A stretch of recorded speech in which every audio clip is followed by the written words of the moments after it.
Yeah, so it was almost 20 years ago. I was out after work with friends and had had a few drinks.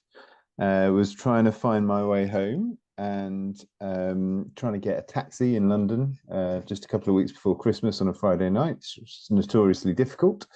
And I thought that I'd sort of struck lucky because there was one that pulled up with its light on, but then he said that he wouldn't take me.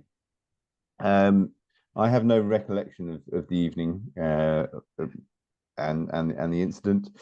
Um, I don't know if it was my fault or it was his fault, but the facts are that he drove forward, clipped me, and I fell and hit my head on the road.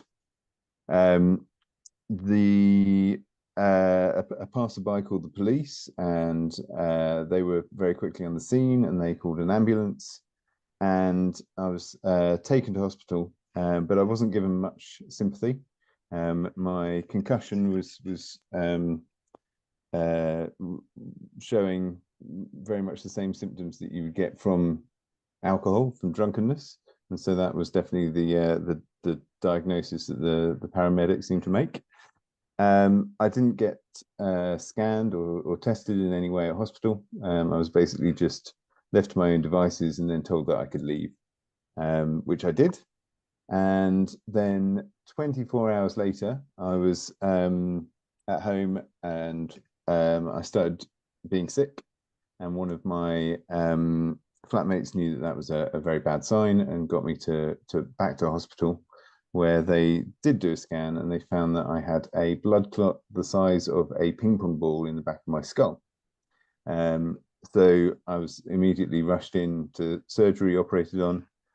If I hadn't been, it could have been a lot worse, which I think is an experience that is shared by many, traumatic brain injury anosmics.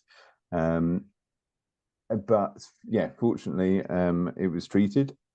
At this point, I was not aware that I'd lost my sense of smell. I lost my sense of smell at the point of the impact, but because you don't, sort of constantly pay attention to your smell experiences. I had no idea, and it was only subsequently in the days following I sort of realised that I wasn't smelling anything. In fact, I sort of had a background smell, which at first I thought was the smell of the hospital, but then it was still there when I left the hospital. Um, and then, sort of discovered that I couldn't smell anything else. Um, so it was, the whole experience was very traumatic. It was, life threatening and, made me really kind of take stock of my life and, you know, think about what was important and what I valued in it. Um, and it could have been a lot worse, but I did lose my sense of smell and, hadn't, um, until you've lost it, you don't know what you've got until it's gone. I mean, very much in the sort of immediate aftermath, it was traumatic and it was a huge loss. Funnily enough, I studied psychology at university and did a module as part of my course on smell and taste. So I had a little bit of an understanding from that, and we had covered anosmia. So at that point, it was not as widely known as it is now, thanks to the COVID pandemic. But I knew what it was, and I knew that it was associated with depression. I knew that it was quite a serious thing. Whereas a lot of people do sort of underestimate how significant anosmia is. And I remember thinking when I studied it how strange it would be, and trying to imagine what that would be like. But yeah, so I kind of was prepared to take it seriously, and prepared to um, sort of grieve for what I'd lost, I suppose. But it is difficult because people don't fully appreciate that, and it can be tricky sometimes addressing them and talking to them and getting them to take it seriously. And sometimes you got to kind of pick your battles in terms of who you want to, you know, sort of make that point to and who you want to just laugh it off and let it slide. And it depends what sort of mood you're in as well.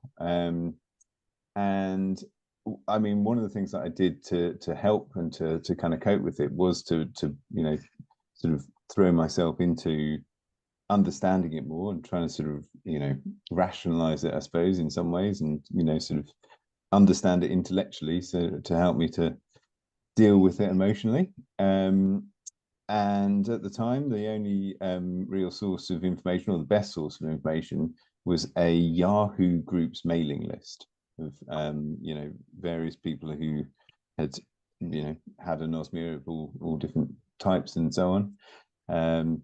Yeah, there was no fifth sense, and therefore there was very little coordinated advice or expertise available. And very typically people would struggle to get any sort of support or sympathy from the medical profession. That, you know, GPs didn't really understand it, or weren't particularly sympathetic or helpful, and there just wasn't any obvious kind of path or support, treatment, etc. from there.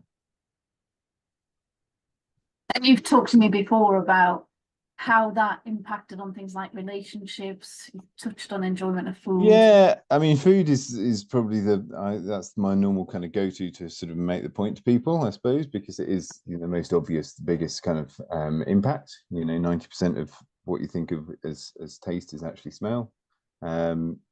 But yeah, in so many ways, you know, the places have a smell and seasons have a smell. That's something I've been particularly, you know, conscious of over summer turning into autumn, etc. It doesn't ever feel quite the same when you can't get that sort of full sensory experience from it. You know, Christmas, so many wonderful smells at Christmas time that, you know, I don't get to appreciate. So yeah, and you know, sort of places and people and all sorts of things have a smell component that, again, you just don't necessarily realize and appreciate at the time. But when you lose that, everything is, you know, everything becomes a lot flatter and a lot duller, and, you know, it's like the world suddenly is in black and white. You know, all the color is drained out. But I don't have gas in my house, Yeah. and, you know, probably a smart decision not to. Mm-hmm. You know, I know that my smoke alarm batteries are all up to date. I changed those recently, so, you know, important to stay on top of that.